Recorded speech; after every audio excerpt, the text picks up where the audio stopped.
Halo sahabat Ruang Dokter semua, semoga sehat selalu. Assalamualaikum warahmatullahi wabarakatuh.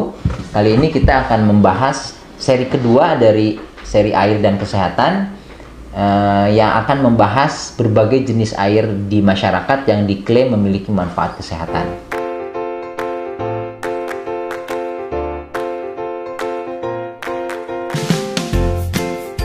Jadi di bagian pertama telah kita bahas betapa pentingnya air, bahkan sebenarnya kata-kata you are what you eat lebih tepat bila you are what you drink, karena 70% tubuh manusia ternyata terdiri dari air. Pertanyaannya, apakah semua air yang kita minum itu sama jenisnya? Berbagai jenis air itu memiliki manfaat kesehatan yang sama? Ini telah banyak menimbulkan kontroversi di kalangan dokter, kalangan praktisi kesehatan. Artinya, dan dilakukan berbagai penelitian untuk menunjukkan apakah ada air-air khusus di masyarakat atau di dunia ini yang punya manfaat kesehatan lebih dibandingkan air yang biasa kita minum sehari-hari. Nah, ini juga pernah disinggung oleh Dr. Henry Coanda, yang ilmuwan Romania, yang bapak dinamika cairan Rumania ini. Dia mengatakan selain bahwa water is the most important thing you can put in your body, artinya air adalah asupan terpenting yang bisa Anda masukkan ke dalam tubuh Anda. Ternyata dia juga bilang, but not all water is equal. Artinya tidak semua air itu memiliki karakteristik atau manfaat yang sama. Jadi tidak semua air itu sama menurut Henry Coanda tadi. Pada kesempatan kali ini kita akan bahas dua jenis air yang dianggap memiliki atau diklaim memiliki manfaat kesehatan. Yang pertama air oksi atau air yang mengandung oksigen dalam jumlah yang lebih banyak dibanding air biasa. Dan yang kedua air RO atau air reverse osmosis. Itu dua-duanya diklaim memiliki manfaat kesehatan. Nah, air RO itu misalnya contohnya ini ada gambar di sini, kita lihat ini air yang memiliki kandungan oksigen lebih tinggi. Memang diukurnya itu ada alat khusus untuk mengukur kandungan oksigen di dalam air. Ya, ternyata air ini diklaim memiliki kandungan oksigen lebih tinggi dan memiliki manfaat kesehatan. Jadi air kandungan oksigen memang lebih tinggi, itu terbukti oleh dengan beberapa pemeriksaan. Tapi apakah dia memiliki manfaat kesehatan? Misalnya ini juga merek-mereknya banyak, nggak cuma tadi. Air oksigen ini, air oksi ini yang diklaim memiliki manfaat kesehatan ini ternyata pernah diteliti di Journal of International Society of Sports Nutrition tahun 2017. Itu berjudul Ingestion of Oxygenated Water Enhance Lactate Clearance Kinetics in Trained Runners. Jadi asupan air oksi bisa meningkatkan lactate clearance kinetic dalam pembersihan asam laktat pada pelari yang terlatih. Jadi ada penelitiannya, intinya itu membandingkan antara kelompok pelari yang mendapat air biasa kemudian dibandingkan dengan kelompok pelari yang mendapatkan air oksi. Nah, kemudian dibandingkan. Nah, kesimpulannya itu menarik. Ternyata dikatakan, ini saya pakai bahasa Inggrisnya, despite no evidence of improved exercise performance, ingestion of oxygenated water did enhance post-exercise recovery via increased lactate clearance. Jadi manfaat yang diperoleh itu baru bahwa dia meningkatkan clearance daripada asam laktat yang sering timbul pada saat olahraga berat. Tetapi kesimpulannya bahwa tidak ada bukti para pelari yang minum air oksi itu performance-nya meningkat. Jadi kesimpulannya itu dikatakan tidak ada perbedaan antara performance pada pelari yang minum air biasa dengan air oksi, padahal air oksi jauh lebih mahal dibandingkan air biasa gitu. Jadi ini menunjukkan manfaatnya masih belum diteliti belum dibuktikan secara ilmiah. Ada satu lagi penelitian di malah tahun yang lama 2006, British Journal of Sport Medicine ya. Di situ dikatakan bahwa judulnya Oxygenated Water dan Athletic Performance. Air beroksigenasi atau air oksi dan performance atlet-atlet yang olahraga atletik ya. Jadi kesimpulannya katanya air oksi ini gagal baik secara analisis kuantitatif maupun tes fisiologis yang praktis dalam meningkatkan performance atau kemampuan latihan maupun pemulihan.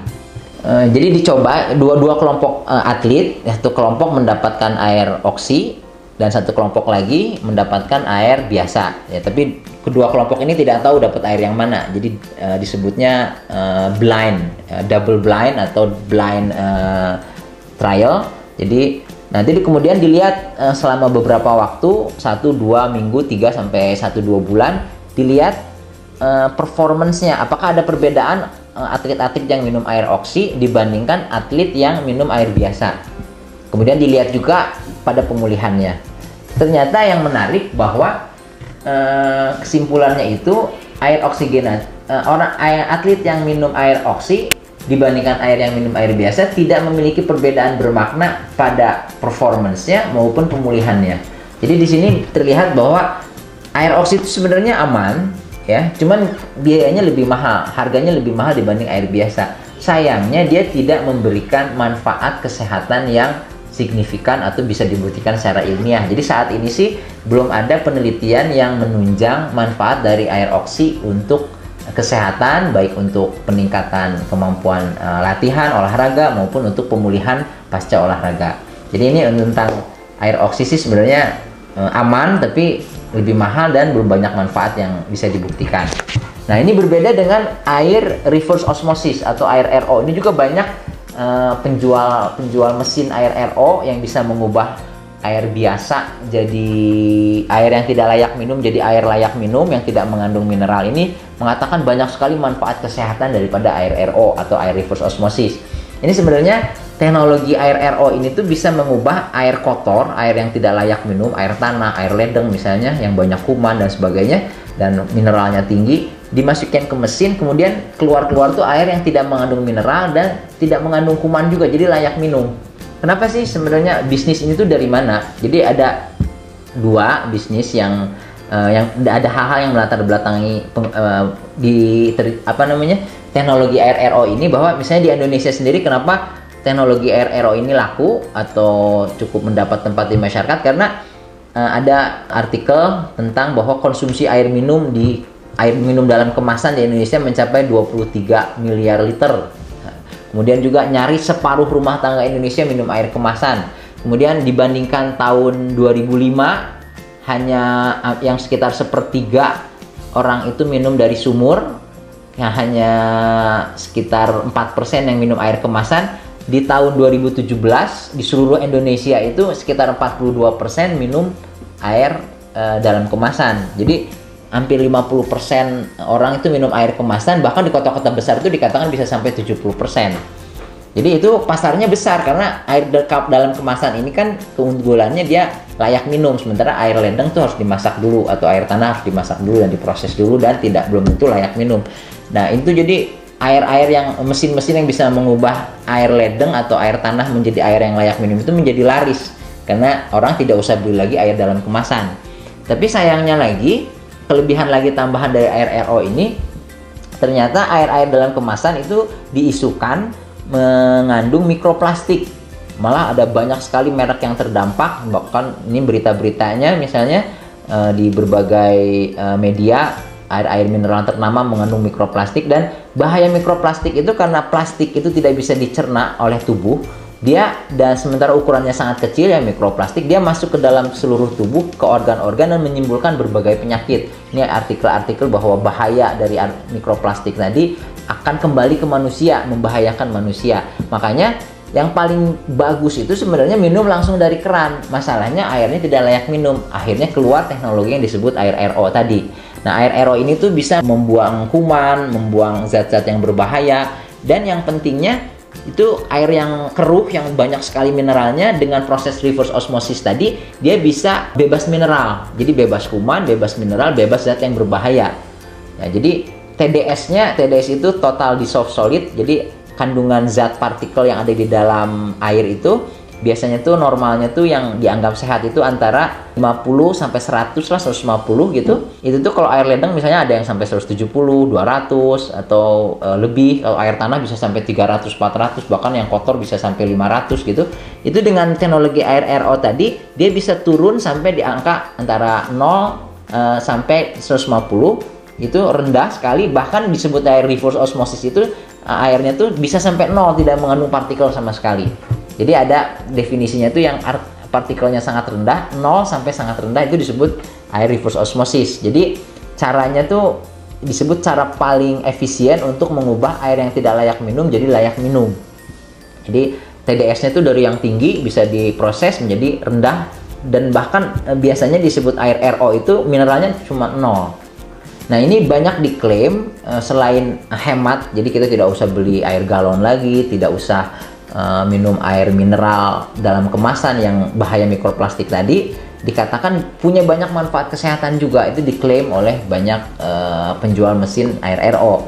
Tapi ini malah ini sebenarnya lebih berbahaya dan lebih jelas dasar ilmiahnya tentang bahayanya itu dibandingkan air oksi misalnya. Karena ini tuh yang mengeluarkan bahwa air RO berbahaya itu bukan sembarang ilmuwan atau penelitian saja, tapi ini tuh dikatakan bahwa ada laporan dari Organisasi Kesehatan Dunia WHO, World Health Organization, yang mengatakan bahwa risiko kesehatan akibat minum demineralized water, jadi air yang tidak mengandung mineral sama sekali, itu laporannya panjang, sekitar 16 halaman, dibikin oleh panel expert dari WHO yang mengatakan bahwa air-air yang reverse osmosis tadi ternyata semakin rendah mineralnya semakin berbahaya untuk kesehatan, karena tubuh manusia sebenarnya membutuhkan mineral yang kadang tidak didapat dari makanan, tidak bisa dicukupi dari makanan. Jadi dari air mineral dalam kemasan itu juga